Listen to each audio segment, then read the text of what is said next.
Hello students, second chapter को continue करते हुए आज हम पढ़ेंगे द ट्रिपिटाइट स्ट्रगल यानी कि त्रिदलीय संघर्ष, जो कि राष्ट्रकूटास, गुर्जर प्रतिहारास और पालास के बीच में लड़ा गया था। ये स्पेशली कन्नौज के लिए लड़ा गया था। Kannauj was the main centre of all political developments in north India during the period of king Harshvardhan.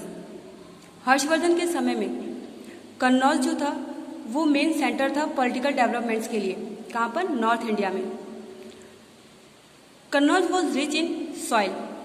Kannauj की जो मिट्टी थी, उस स्थान की जो मिट्टी थी वो बहुत ही ज़्यादा उपजाऊ थी। वहाँ पर पैदावार वगैरह बहुत अच्छी होती थी, जिसकी वजह से वहाँ पर राष्ट्रकूट, गुर्जर प्रतिहार और पाल के बीच में हमेशा लड़ाइयाँ होती रहती थी कन्नौज पर कब्जा करने के लिए। There was a long battle between the Gurjaras, the Rajputas and the Palas to control the Ganga Valley.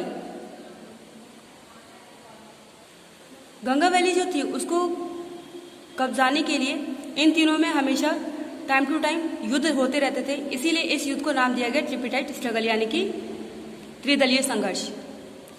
Next है एडमिनिस्ट्रेशन ड्यूरिंग दिस पीरियड। इस पीरियड के समय यानी कि इस समय जो एडमिनिस्ट्रेशन था, शासन था, वो किस प्रकार चलाया जाता था उसके बारे में पढ़ेंगे। The king was the supreme authority in the kingdom. उस समय साम्राज्य में जो किंग होता था, राजा जो होता था, वो सुप्रीम अथॉरिटी होता था, यानी कि सब करता धरता राजा होता था। उसी के द्वारा नियम वगैरह बनाए जाते थे और लागू करवाए जाते थे। He assume titles such as Parama Bhattaraka और Maharaja Dhiraj to convey his power and might. राजा जो होता था उसको परम भट्टारक और महाराजा धीराज की उपाधियां दी गई थी और इसी के आधार पर वो अपनी पावर का यूज करता था। He was the commander in chief of the army. और साथ ही साथ जो राजा होता था वो कमांडर इन चीफ होता था आर्मी का, यानी कि जो सेना होती थी उसका सबसे उच्च अधिकारी जो है वो राजा ही होता था। And king was assisted by a council of ministers who advised him on a various matters. उसकी अपनी खुद की एक काउंसिल होती थी जो उसको हमेशा एडवाइस करती थी कि क्या करना है क्या नहीं करना है, इस तरीके से।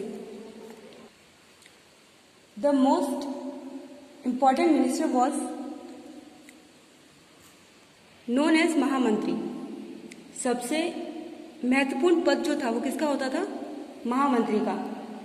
राजा के बाद महामंत्री जो था वही सारा कार्यभार देखता था और संभालता था। Each department had separate ministers. Her department में अलग अलग मिनिस्टर्स होते थे जो अलग अलग कार्यभार संभालते थे। जैसे फॉरेन मिनिस्टर। फॉरेन मिनिस्टर जो था उसको कहते थे संधि विग्रहिका। उसके बाद office of the government store. जो गवर्नमेंट स्टोर होता था उसका ऑफिस संभालने का काम जो था वो कौन करता था? Bhandagarika. Inspector of forts, that is called Kotapala. Revenue minister, Akshapatalika. Guard of royal palace. जो रॉयल पैलेस यानी कि राजा का जो महल होता था उसकी देखभाल का काम होता था महाप्रतिहारा को। Commander of the army, Mahasenapati. Army का जो कमांडर होता था उसको बोलते थे महासेनापति। रॉयल प्रीस्ट यानी कि जो पुजारी होता था उसको बोलते थे राजपुरोहित। इसीलिए जो किंगडम होता था उसको चलाने के लिए जो काउंसिल होती थी मिनिस्टर्स की, उसको अलग अलग डिपार्टमेंट में डिवाइड कर दिया गया था ताकि काम करने में कोई किसी तरीके की दिक्कत ना हो। The kingdom was divided into units called Bhuktis which were further divided into Vishayas. जो किंगडम था यानी कि जो साम्राज्य था वो यूनिट्स में डिवाइडेड था जिसको भुक्तीज कहा जाता था। और ये जो भुक्तीज थी वो भी आगे चलकर अलग अलग पार्ट में डिवाइड कर दी गई थी, यानी कि इनके भी अपने अपने भाग होते थे। The smallest unit was the village. Under the village headman और द ग्रामपति। सबसे छोटी इकाई जो होती थी वो क्या होती थी? ग्राम होता था, यानी कि विलेज होता था, जो कि हेडमैन, जो प्रधान या ग्रामपति के द्वारा देखा जाता था। The village had committees to look after local schools, water tanks, temples and roads. They work cooperation with the village headman. ये लोग सब मिलजुल कर एक जो विलेज का हेडमैन होता था उसके साथ काम करते थे ताकि किसी भी तरीके की कोई परेशानी ना आए. नेक्स्ट है विलेज एंड टाउन एडमिनिस्ट्रेशन. गाँव में और जो नगर होते थे उनमें किस तरीके का एडमिनिस्ट्रेशन होता था. The village was the basic unit of administration. प्रशासन का सबसे छोटी इकाई जो होती थी वो कौन होती थी? Village. The headman and accountant of the village also known as Gramapati. साथ ही साथ जो अकाउंटेंट होता था गांव का वो भी ग्रामपति ही कहलाता था. दे कैरिड आउट एडमिनिस्ट्रेटिव रिस्पॉन्सिबिलिटीज. और जितनी भी प्रशासनिक जिम्मेदारियां होती थी वो सब कौन देखता था? अकाउंटेंट और हेडमैन. ये विलेज से related.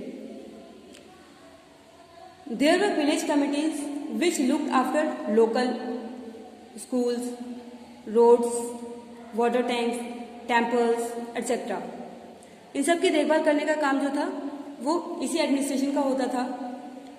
In towns, there were similar committees where the head of the trade guilds were associated with administration. जैसे विलेज में काम करते थे ठीक उसी तरीके से टाउन की एडमिनिस्ट्रेशन भी होती थी. टाउन्स में भी सिमिलर कमिटीज होती थी जो कि देखभाल का काम करती थी. Laws and order issues in towns and neighbouring areas were addressed by kotwal. और टाउन्स और जो आसपास का एरिया होता था उनमें लॉज और जो ऑर्डर होते थे वो कोतवाल के द्वारा एड्रेस किए जाते थे. नेक्स्ट इज मिलिट्री ऑर्गेनाइजेशन यानी कि सैन्य संगठन. The armed forces played a crucial role in the expansion and maintenance of the empire. जो एम्पायर होता था उसको मेंटेन करके रखना और उसके एक्सपेंशन में यानी कि उसको दूर दूर देशों तक फैलाने का जो काम था वो किसका होता था? आर्म्ड फोर्सेस का होता था यानी कि सेना का होता था. Beside strong infantry and cavalry a large number of a war elephant were also maintain.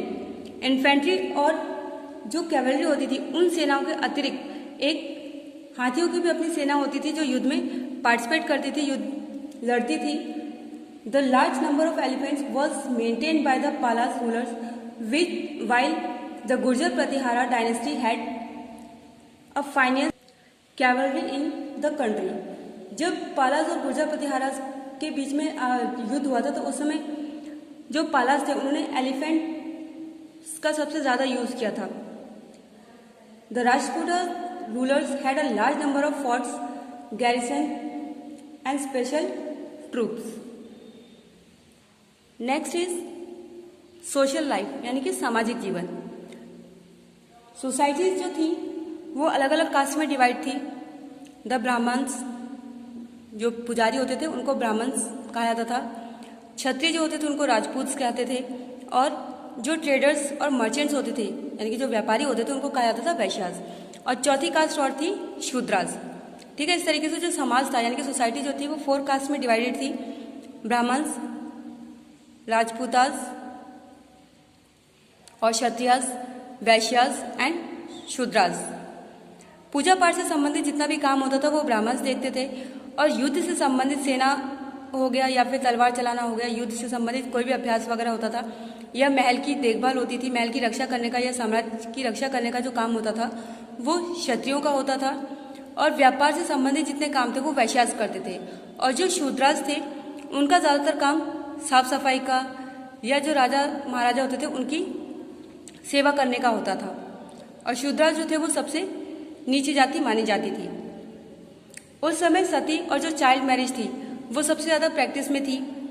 Sati system जो था उसमें क्या होता था, जब किसी मैरिड वुमेन का हस्बैंड मर जाता था या उसकी डेथ हो जाती थी तो उसकी डेथ के बाद जो वुमेन होती थी यानी कि उसकी जो वाइफ होती थी उसको भी उसके साथ जिंदा जला दिया जाता था. और छोटी छोटी उम्र में ही चाइल्ड मैरिजेस हो जाती थी यानी कि छोटी छोटी उम्र में ही जो लड़कियां होती थी, लड़के होते थे, उनकी शादी कर दी जाती थी.